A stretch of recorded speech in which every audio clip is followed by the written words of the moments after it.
The top for us tonight at 6, the fight over the growing number of illegal game rooms in Nueces County continues. At this morning's county commissioners meeting, dozens of people spoke out against the rise of the establishments around town. Yeah, the reason because of these facilities, they're taking money away from local bingo halls that benefit charities and even some local schools. The state of Texas allows each county the power to come up with its own regulations to deal with these game rooms. And so far, Nueces County has not enacted guidelines to ensure that the game rooms are operating legally. Our Michael Gibson has our story for us tonight.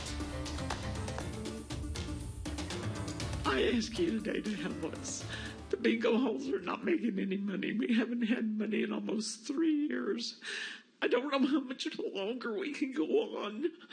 I know you all can't help, but if you can put some kind of regulations on these game rooms or help us in some way to get our money. Betty Sheets told Commissioners Court that she was representing the bingo halls and was hoping that the court would finally take action in regulating the game rooms around town, which she says have cut deeply into the bingo profits. Another local bingo industry leader said charities are also suffering. I guess I should have brought the National Little League in, who Ms. Dorsey said her kids played baseball for, and come in with 100 kids and say, we get shoes and uniforms from charitable bingo. What do you get from game rooms, guys? Nick Pelosi is with the Corpus Christi Council of the Navy League. He says the nonprofit donates to a number of Navy-related programs. That includes the total funding for 4 high school ROTC programs here in the city. That's all thanks to the money the Navy League gets through the bingo halls.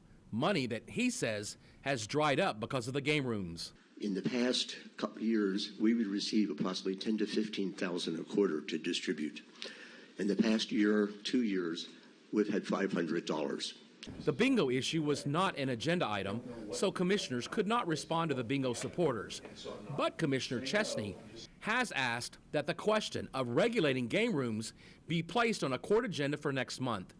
He also had some ideas on what could come out of that meeting. It may be that you have to register them, that you have to create a fund that provides him more officers to enforce. You know, I don't know. Those are the things that I really am not equipped to come up with. That's why I need help from the sheriff, and I think he's willing to do that. Judge Canales says the county will soon unveil a plan of action.